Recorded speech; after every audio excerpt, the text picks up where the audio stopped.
Hello, Storytime friends. I thought we would do something a little bit different today, and we would read a book which is not a picture book. It's called a reader. So it has pictures in it, and it has words, but it has very few words, and the ones that are in there are words that you might be able to start learning how to read on your own, yeah, as you get bigger. So this kind of book we have at the library in a special section. We have an I Can Read section. And we have little stickers on all of them. We have little colored dots to help you figure out which ones are the easiest ones and which ones are the hardest ones. So that's a great place to check out some things to read if you're just starting to read all on your own. So the book we're going to read today, the reader we're going to read today, is called I Want to Be a Doctor. It's all about a little girl who goes to the hospital with her brother and sees all the different kinds of doctors that are working there.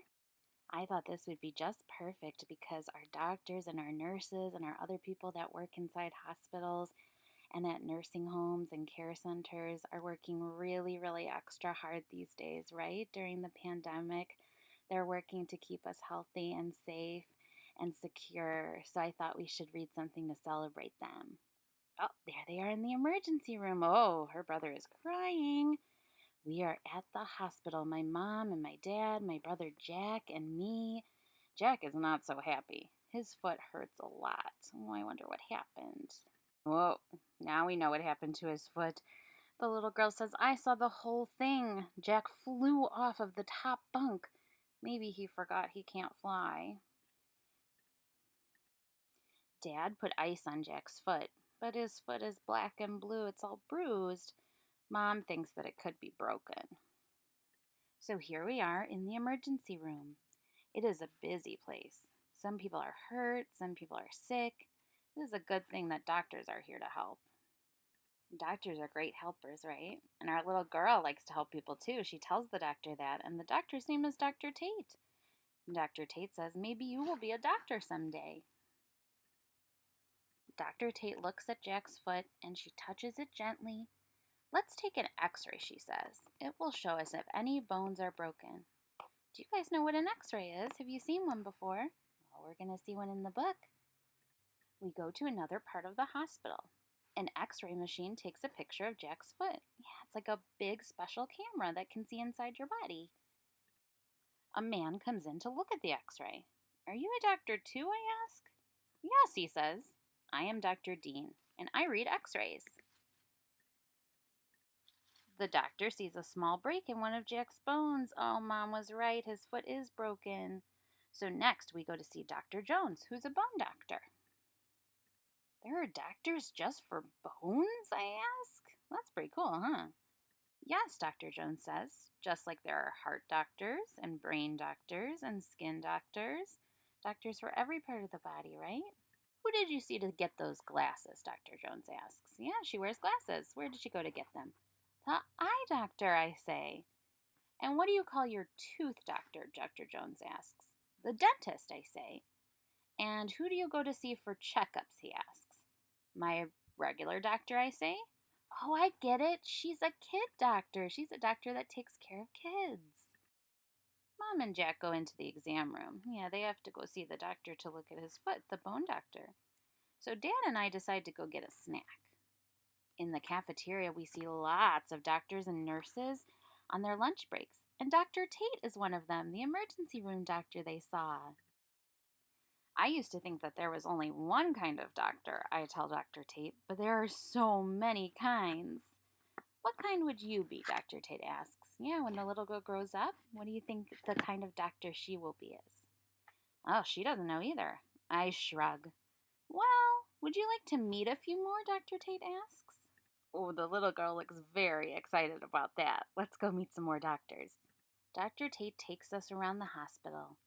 We meet Dr. Lou, who is a baby doctor.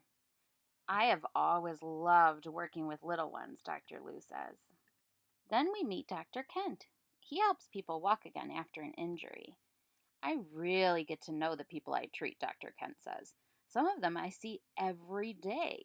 Look, the dad is trying to pick up one of Dr. Kent's exercise equipments. It looks like the dad needs some help.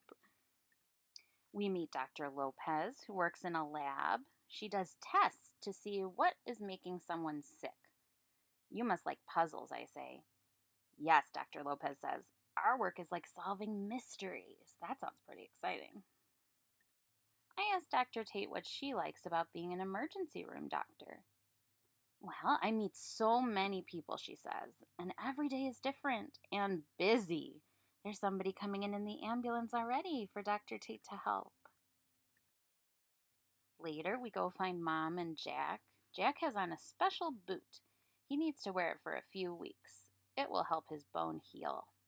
And Jack can even walk with it. He doesn't have to ride in the wheelchair anymore. He is feeling so much better, and it's all thanks to doctors. Oh, and look, at the very end of the book, there's a little glossary with all of the real names for the kinds of doctors we met. Like the radiologist, the doctor who read the x ray, the orthopedist, the doctor who helped fix Jack's foot, the neonatologist, the doctor who was helping the little newborn babies. All different kinds of doctors that we saw while we were traveling through the hospital. Those are some great new vocabulary words that you can practice at home with your grown-ups. Thank you for joining me for another Storytime, friends. Like I said, this one's a special story to thank all of our doctors and nurses and people working in hospitals. So I'm going to put a special craft for you to do after listening to this book, a special craft in the description for the video.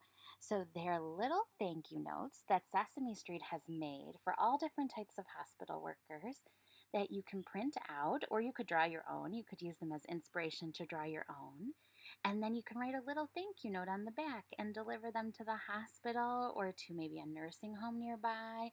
And you can mail them too if you don't feel comfortable going to drop them off in person. You can just mail them in the mail with a nice stamp, right? And it'll just be something nice to make the people that are working extra hard feel good and appreciated, right? It always feels good when someone tells you they love what you're doing and that they appreciate you. All right, until next time, Storytime friends. I love you. I miss you. Mwah.